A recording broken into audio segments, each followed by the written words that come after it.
just want to tell you some things today. And I was going through my Facebook exercise one day recently, and somebody who was an ex-Marine had put this video on there called Angel Flight. Have you anybody seen it? It's the picture of a C-30 that they call it the Angel Flight. It takes the body of somebody that's died in the Middle East, one casket at a time, and it flies at night. And so beautiful. Oh. There's a song that goes with it, but I don't know why I'm so... the reason I'm so upset is because I looked at it and I thought, it doesn't make any sense. It just doesn't make any sense. And so I will tell you the story about what this weekend would be like if I was 8 years old. My grandfather moved with his father from Titusville, Pennsylvania down to the eastern part of Kentucky when he was 10. And his father and his brother and he were oil and gas and coal prospectors. And they moved into this little town, and he was walking down the street when he was 15 or 16. I'm so sorry, hold on. I'm going to tell you a story.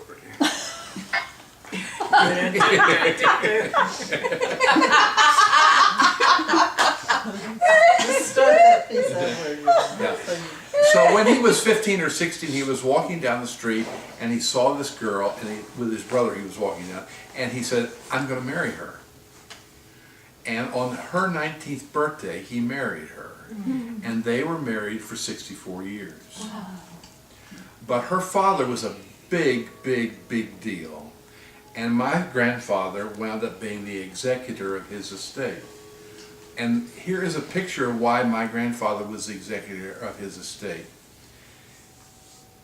Every Memorial Day, my grandfather would go down to the city market, and there were these big pink flowers. I don't think they were called mums, but they were peonies. Peonies. Peonies, okay. Exactly. And he would get 2 big tin buckets full of these things, and he put water in the bottom of them, and then he put them in the back seat of his big old Cadillac, and on the time that I'm remembering, he took me with him. It was just him and me.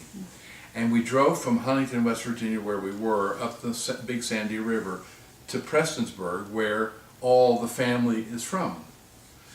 And it's pretty dingy in its own special way, but the cemetery goes up a hill like this. And so we would carry these flowers up this hill, and my grandfather had a scythe, is that the right way to say it? A hand scythe, Yeah. and some clippers with him. And we'd go up and we'd find these family graves, and we would clean them all off, and then we would put these peonies on them in honor of all these families. And there's 2 things that you have to remember. That Memorial Day, when I came to Texas, was not celebrated. The Texans just ignored it because it wasn't. It was a Yankee holiday, and it's only in the last 50 years or so that it's not a Yankee holiday. And the other part of it that was curious, and this will give you something to think about, because I always think about it when I think about this experience.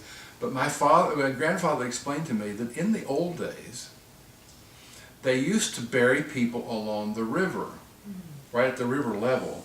And then at one point there was a major flood, and all these caskets came kind of to the top. And they discovered, and these are caskets from the Civil War time, they discovered that a number of these caskets, the people who were in them had clawed them, because there was no way to tell when somebody was dead other than putting a mirror in front of their face. So they were buried literally almost dead, and then they came back. So this is the kind of, but being part of that and knowing that story is really important to me for some reason or another. So I just want to share that this is Memorial Day, and now I want to tell you how they teach you in Princeton to name a sermon. Ready for this? Here's how you name the sermon. You choose a title, and then you say to yourself, if somebody was driving past this church on Fifth Avenue and in a bus, and they saw that title on the bulletin board outside, would they get off the bus and go in to hear it? So none of you ride the bus, and there was no sign here, but Karen always says, well, what's your title for this Sunday sermon? And I think, well, I just make up something, which is exactly what I did. And the title of this Sunday's talk is The Ground of All Being.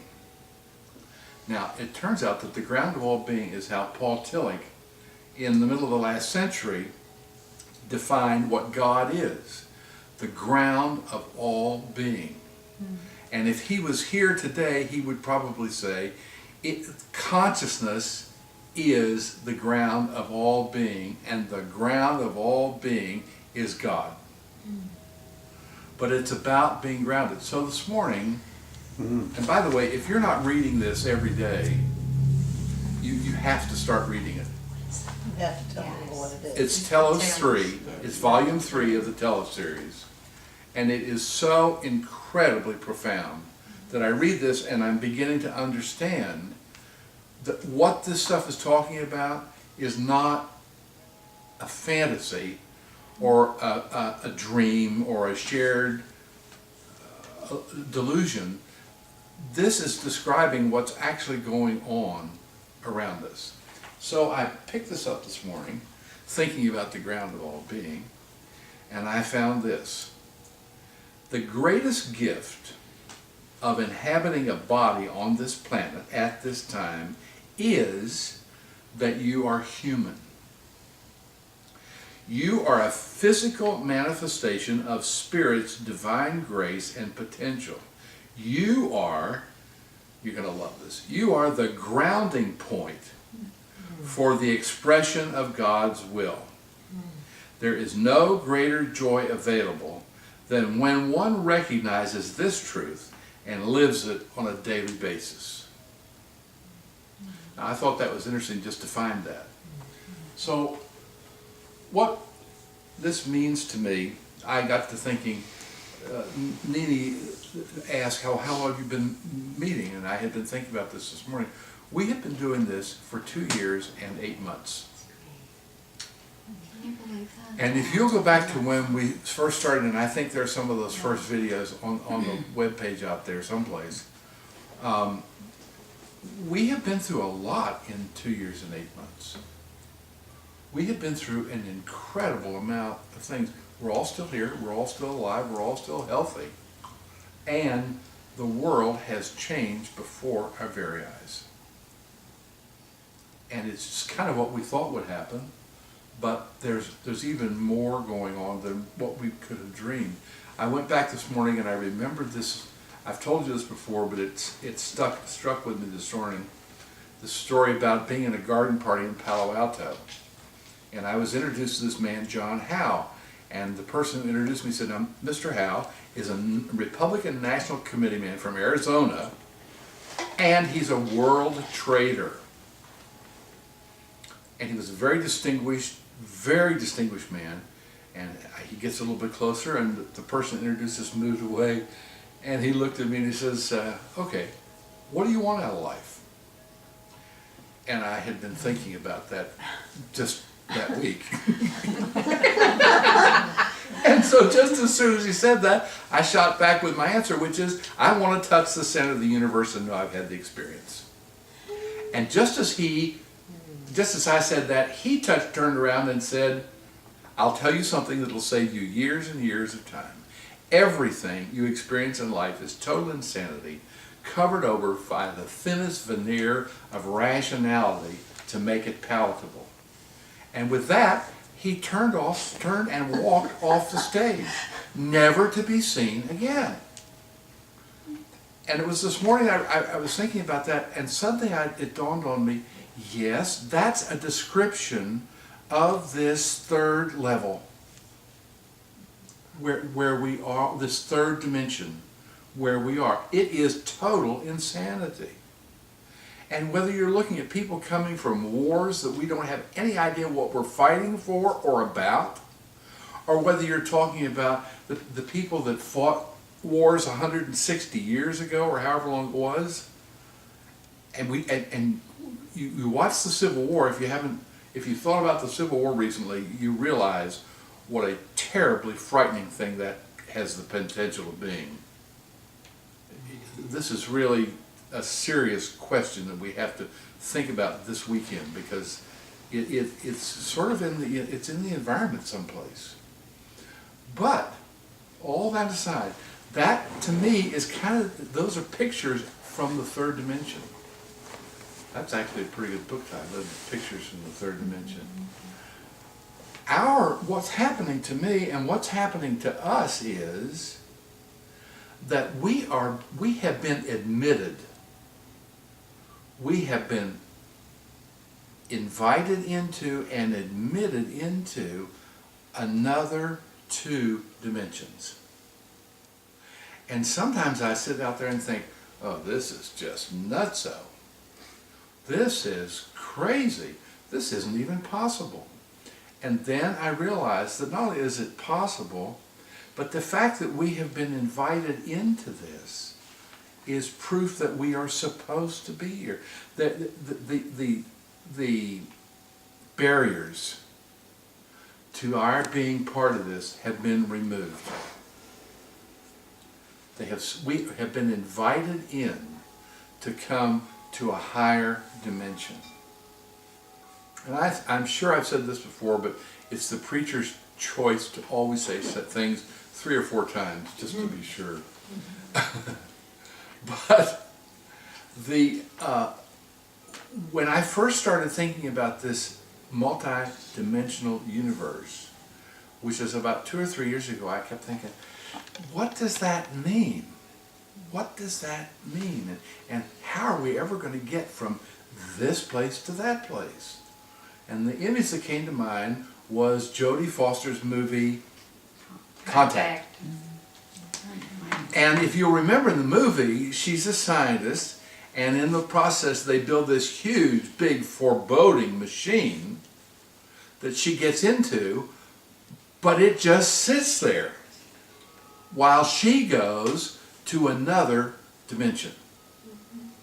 But that left me, and maybe you, with the idea that you have to have some kind of gear to get from here to there. You follow what I'm saying? Mm-hmm. Well, we don't have to have any gear at all.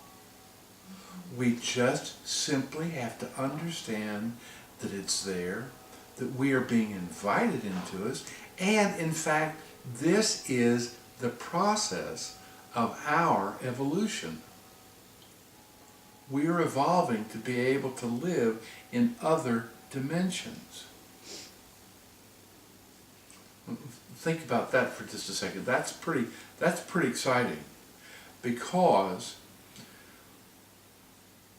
if we are going to live in other dimensions, it means, among other things, that a lot of the stuff that we take for granted here, we're going to have to let go of.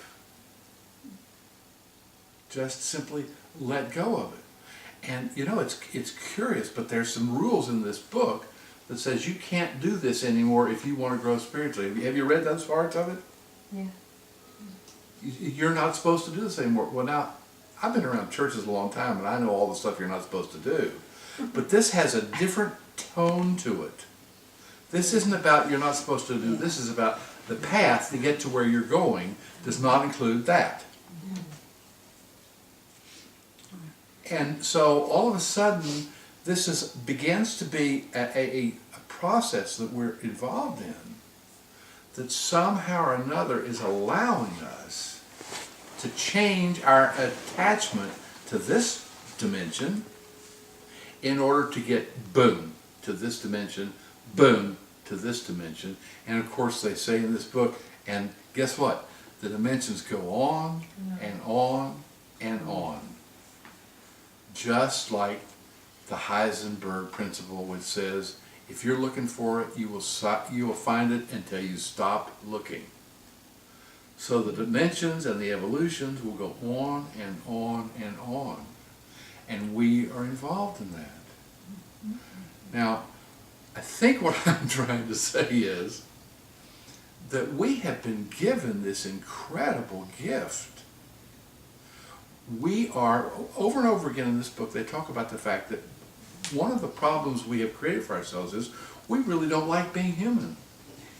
We don't love ourselves enough or are grateful enough for these temples that we're walking around in on 2 feet to really take advantage of what we have. But I know now that we have been invited. It says in one point of the book, if you are reading this book, it is because we have brought you here to read this book. So we have been invited to this journey. And it's taken me, at least since January, to even figure out as little as I know. But all of a sudden I get in the morning and I'm excited to think, hey, wait a minute. This is not going to be a normal day. We're going now. We're finally moving. It's finally happening. And I know, and I would bet that you all know, that for a long time you've known something was coming. And it was going to be something big. And somehow or another, what it is that we're doing and what we did, what you all did at Mount Shasta, and what you all did at the solar eclipse, the solar Eclipse. Ring of fire. eclipse, Ring of yeah. fire. What you did there actually has had an effect on the world. And I found that out when on Wednesday morning I got up, and Karen fortunately sleeps later than I do, so I have like 3 hours when there's just me and the dog and the squirrel. In the back. Squirrel. Yeah. And so I get out there, and all of a sudden I'm realizing that the stuff that's going on is real. And I somehow or another on Wednesday morning, I hit the wall. It just seemed like at about 10 o'clock on Wednesday morning, everything fell apart. Everything it just went right through the floor. And I didn't panic, I just was totally disoriented. And I called my friend Gene Kiefer and I said, what's going on? He said, well, don't worry about it. There are lots of other people that are going through the same thing. That wasn't a good enough answer. So I called my friend Deborah Jacobs, and she said, listen, right now, because of this solar eclipse, everybody is in one of 2 states. They're either exalted and excited beyond their wildest dreams, or they are in total despair. And this is happening all over the world. Now, somehow or another, that to me, among other things, says that we are all connected, big time, to what's going on. But it also says that even at that moment, I realized I had the choice of being in despair or seeking to be exalted. And surprisingly enough, within an hour, I jumped back up. Boom, boom. Now, what I'm trying to say is, something has happened. Something really big has happened.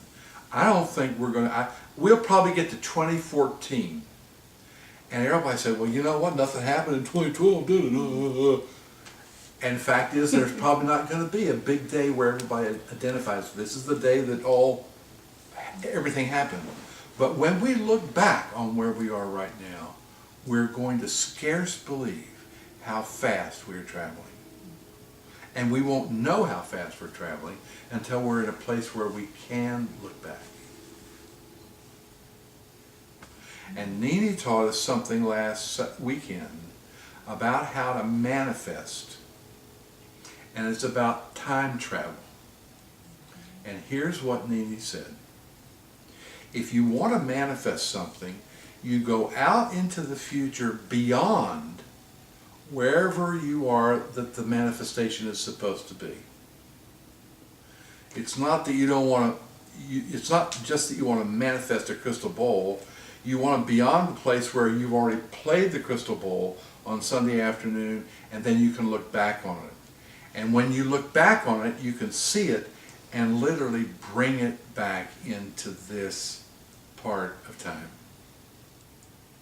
Now, if we can believe, and I do, that we can travel through dimensions, we can also travel through time, backwards and forwards. And our friends who do remote viewing says, you know what?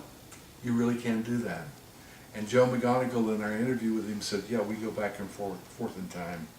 And this is the guy who helped the Defense Department figure out how to read files one by one in the Kremlin in Moscow while sitting in an office in Washington, D.C. So these things are all possible, incredibly possible. And did you all remember the book, The Celestine Prophecy? Mm-hmm. Well, it got real weird in the last chapter. You remember that? In the last chapter, they were someplace, and it was in the jungle. And these people that were there, that were on this expedition, all of a sudden just got a little vague. And they just disappeared into the veil. And I was thinking about that this morning, and I thought, well, of course, that's where the Anasazis went. That's where the Mayans went. That's where all these other people went. They just went to a different dimension. Boom. And they couldn't be seen anymore. Now, I'm not saying this is happening to us, but I'm saying we know that this is out there. And if we look for it a little bit harder, we'll find out that it's out there big time. That's all I want to say.